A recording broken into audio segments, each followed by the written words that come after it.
Jumbo, everyone. Jumbo. Jumbo. My name is Hannah. I'm going to be your safari guide this evening.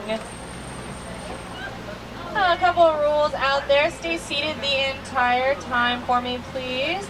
We are going to be moving through some rough brush. Some of those bushes have long thorns, so it's really just a good idea. Hold tight to your loose items. It's a bumpy ride. If you drop anything, we cannot stop for it. And there's an animal spotting guide up above you to help you identify some of the animals we might see out there. All the wildlife on this reserve is also protected by the Harambe Wildlife Reserve and the Disney Wildlife Conservation Fund as well.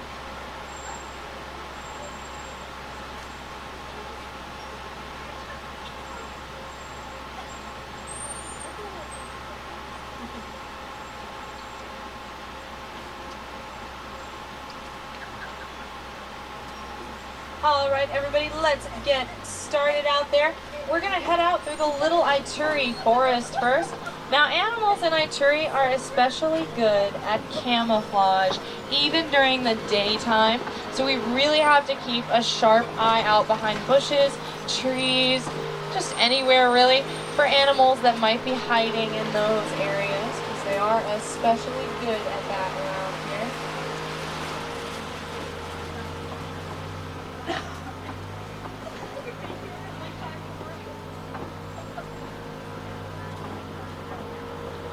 It looks like to the left there might be a greater kudu over in those trees. The greater kudu is Africa's second largest species of antelope, right here to the left side. Now, from what I can tell, these are female kudu. Only the male kudu has horns in them. I don't think I see any horns on these ones on to the left side. So just some female greater kudu. Still very large though. They can get between 550 and 750 pounds. Around the corner, it looks like there is a watering hole. Watering holes are important gathering places for animals at any time during the day. That might have been why we saw the kudu. And I can also tell there's a saddle-billed stork in the water over here. And a rare black rhino out behind those logs. We're going to pull around the corner, hopefully get a better view. Now the saddle-billed stork is pretty cool. It stands about 5 feet tall and has a 9-foot wingspan when it's completely outstretched. We don't have very many small animals out here in Africa. That black rhino also proves that. It weighs about 3,000 pounds. Right here to the left side, that is an excellent view to start our safari off with, because there are less than 5,000 black rhinos left worldwide. And it's just due to the poaching of their horns, because, of course, the black rhinos actually have no natural predators. One more thing, everyone, if you do plan on taking photos during this safari, no flash photography, please. It can frighten or disturb the animals, and it is distracting to the other guests as well. So just be courteous and safe and turn those flashers off.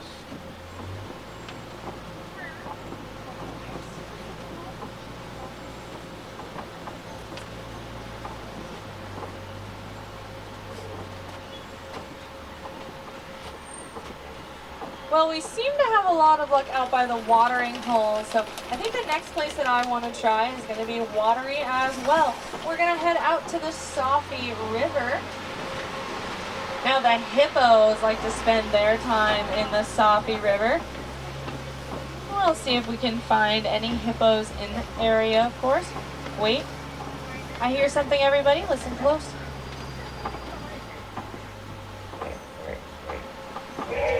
Those are the sounds of hippos. Well, if we can hear them, we must be very, very close by. Now, hippos do spend a majority of their day in the water, and they can stay underwater for up to 8 minutes. But it is the evening time, so they might feel a little safer breaking the surface of the water or even being out on the bank. Because when they're under the water, it's usually to prevent them from overheating during the daytime. Nighttime's a little cooler. They don't have to worry about that quite as much.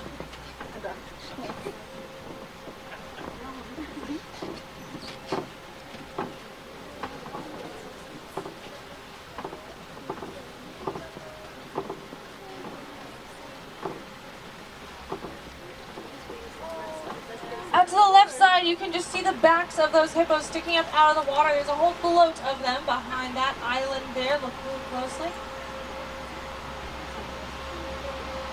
They are called a bloat in a large group like that. Lots of animals have pretty funny group names, and I'll be sure to give you as many as I can on our safari because I think they're all pretty hysterical.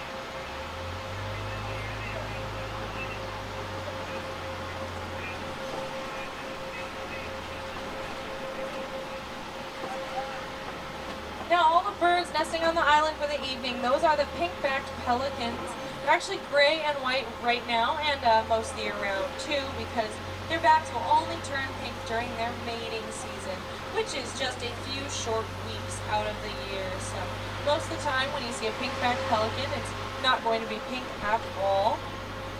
But a group of those birds is called a pod, which is pretty cool because it gives me a fun tongue twister if anyone wants to try the pod of pink-backed pelicans. That one's not the easiest one to say, honestly. I had a lot of practice.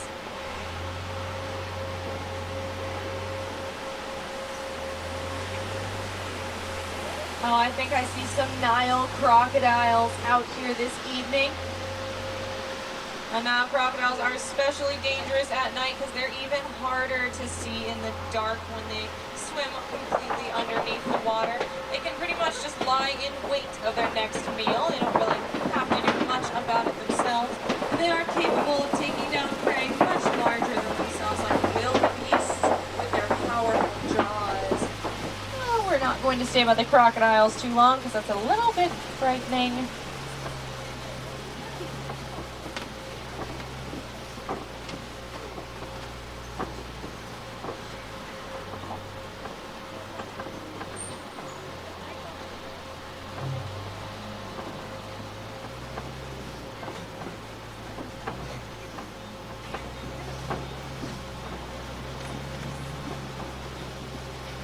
I think I can hear the sounds of the savannah from here. That'll be really good for us. The savannah has a very different ecosystem than what we've seen so far. Now, it does have less watering holes about, but it has a much more open plane of visibility because there's less dense forests out on the savannah. So hopefully it'll make for easier animal viewing in the evening time.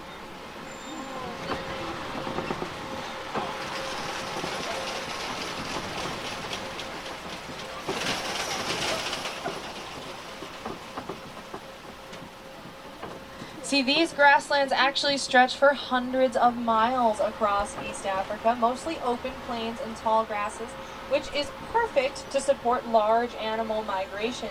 So we will call the savannah the superhighway for millions of migrating animals each year.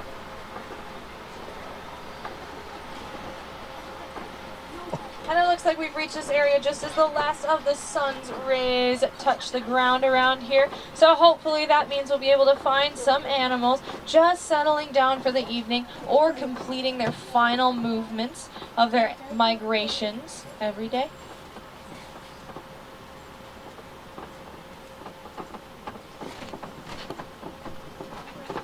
Now, like we did with the hippos, we also should listen for the animals at nighttime. A lot of animals do make really interesting vocalizations in the evening that they don't make during the day because they don't really need to communicate as much.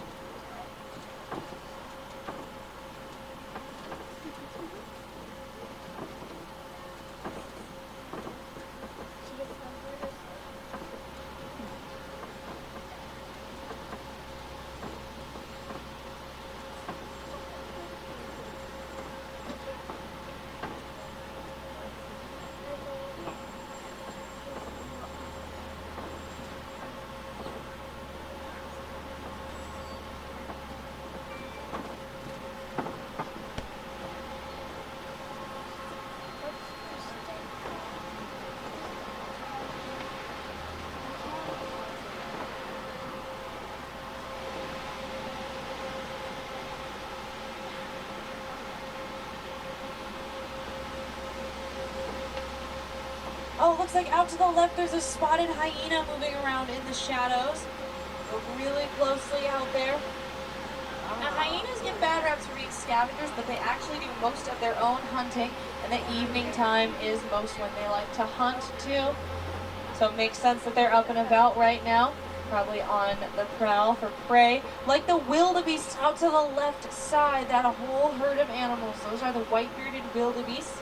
You might have heard of them by a different name, the gnu. G-N-U for the grunting gnu sound that they like to make. So those are the wildebeest or the gnus. They actually form the world's largest animal migration. When they annually migrate, all of the wildebeest will collect together. That's all the small herds like this until there's 1.5 million wildebeest moving at once.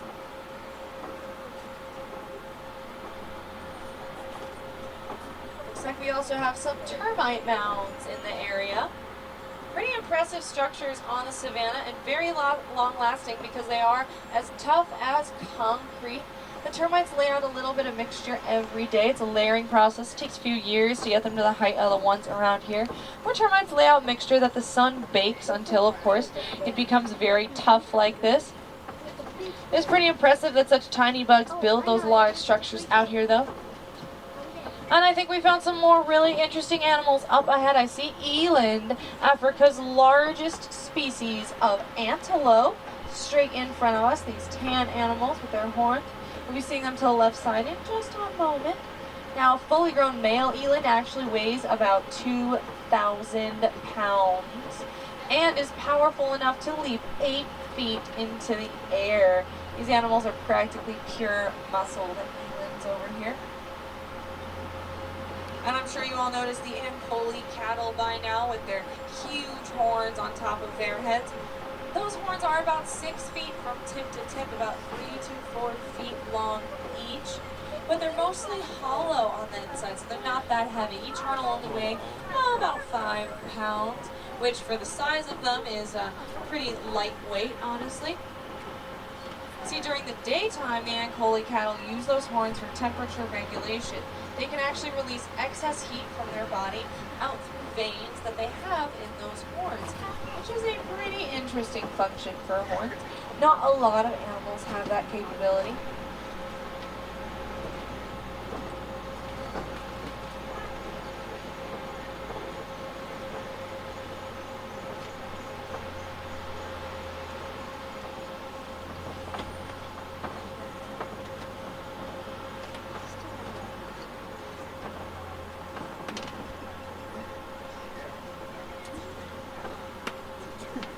Oh, I think there's some giraffes up ahead of us. I can just see their silhouettes, one of them up by the lights of that tree out there. The giraffes are the world's tallest land mammal. Of course, they can be about 18 to 20 feet tall, fully grown. And they're already born at about 6 feet tall. They are born taller than most humans. That was really close to us on the right side, just moving right past us too. So I actually think there's several giraffes out here. So we found a whole tower of giraffes. That's what they're called in a group, a tower.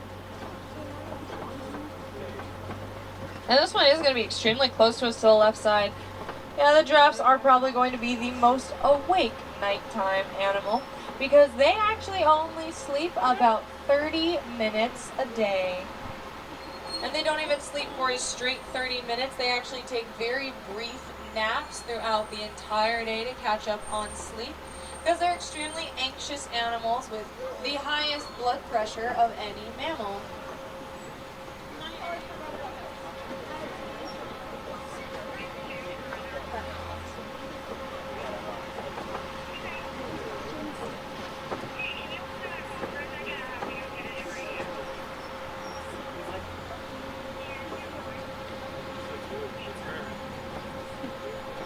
Now pretty soon it looks like we're going to be passing by between these two great big baobab trees.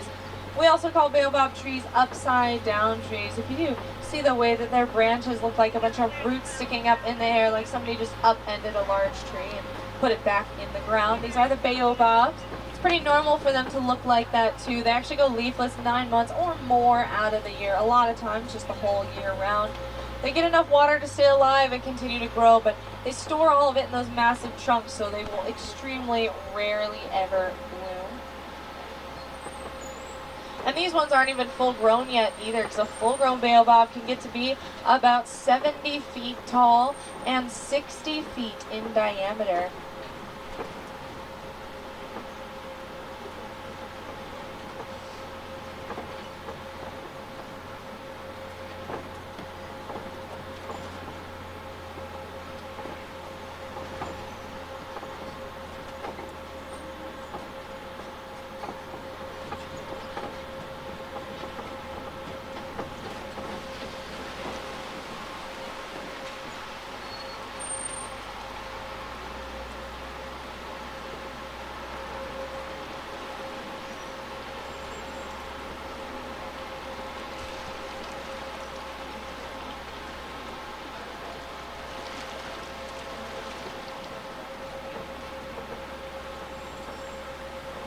Right here to the left side, this is a whole flamboyance of flamingos. That's what they're called, grouped together like this.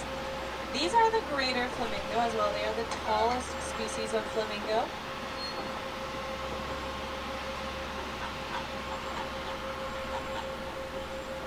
They actually also have the lightest shade of pink color of any flamingo. But you know, no flamingo is naturally pink. They are all born gray. They turn pink after eating a whole bunch of their favorite food, the briny shrimp.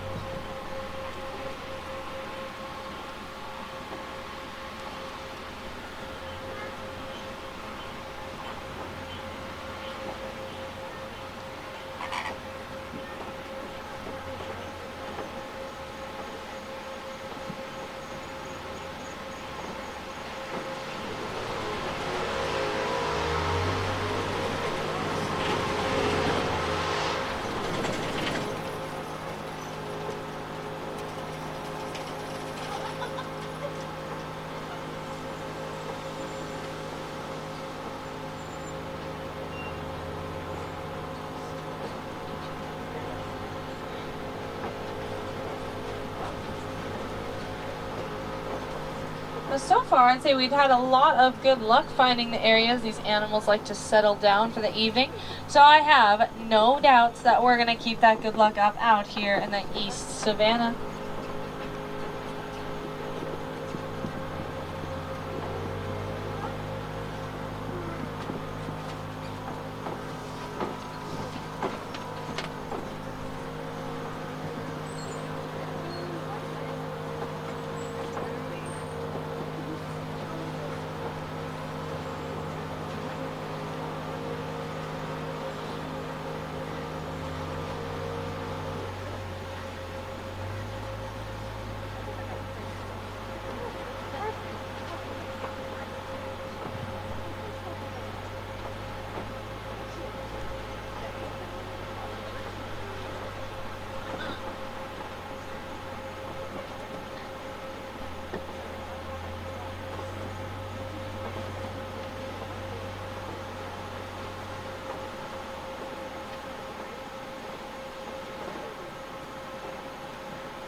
I think just up ahead I can see the silhouette of some copy rocks.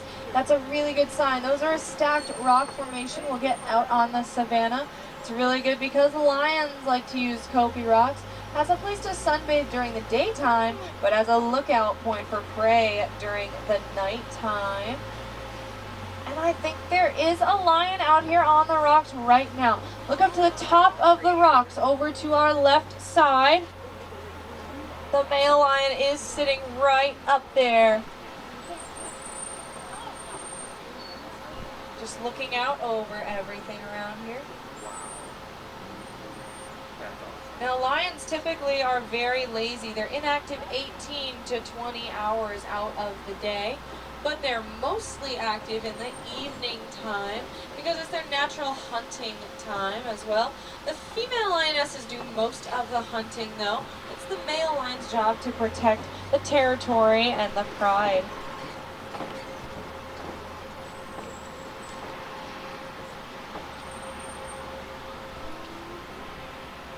she's just laying out. And there's some Oh, lionesses there's one lying out on the rocks this evening as well. Very close to us. Does anyone know our Swahili name for the lion? Simba. Simba, yeah. I got some smart safari friends on board. Out to the right side, you can just see a white rhino. Its silhouette over there to the right. It's grazing out there. White rhino is pretty impressive. It weighs about 4,000 to 5,000 pounds when fully grown.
I think I see a few more really neat animals up ahead we're going to get pretty close to.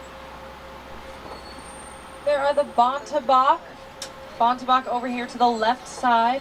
They're actually considered to be extinct in the wild. So it's really cool that we have Bontebok out here on the reserve.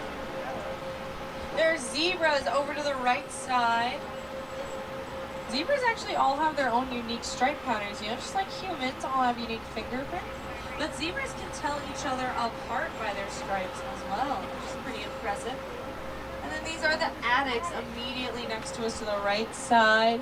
We also call them the white antelope or the screw-horn antelope for the funny way that their horns do kind of twist up away from their head. Addax are actually pretty impressive. They're a desert-dwelling species of antelope that can go almost indefinitely without drinking a drop of water. Now, that's because their body stores and processes water very efficiently, and they will get most of the hydration that they need just from the vegetation that they eat. So they don't actually need to go in search of watering holes or drinking water for themselves to use in order to survive.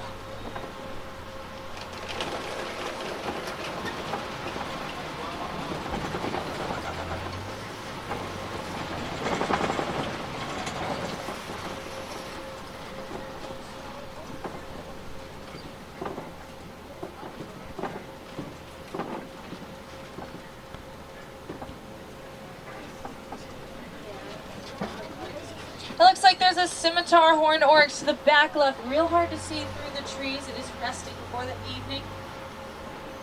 It has pretty impressive horns on its head that are about 4 feet in length. The scimitar horned oryx, of course, is named for those horns that look like a scimitar sword. They're mostly used for defense against predators. Because no predator wants to get in a fight with an animal that has sword horns on its head.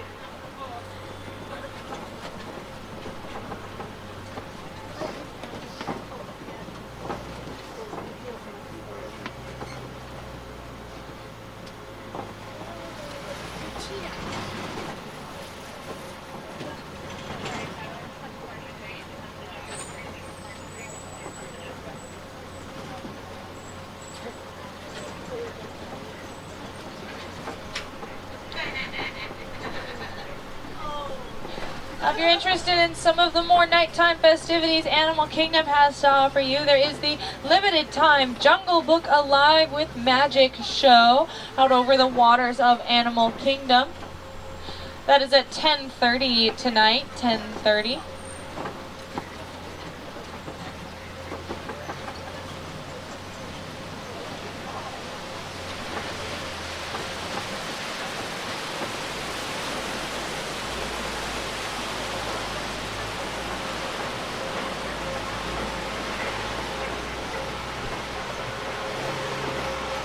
I think as the moon starts really rising up above us, it's about time to head back to that outpost by the Harambe village.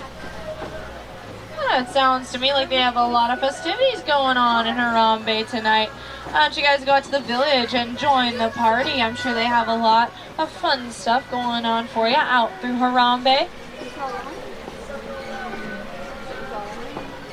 I know it is just about time for us to part ways, but here in Africa we don't say goodbye. We say kwaherini, because kwaherini just means to go well, because I hope you're all going to go well on all your adventures wherever they take you the rest of the evening here at Animal Kingdom.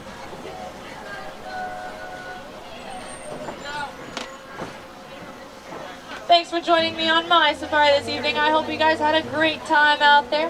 Kwaherini, my friends. Have a wild rest of your day.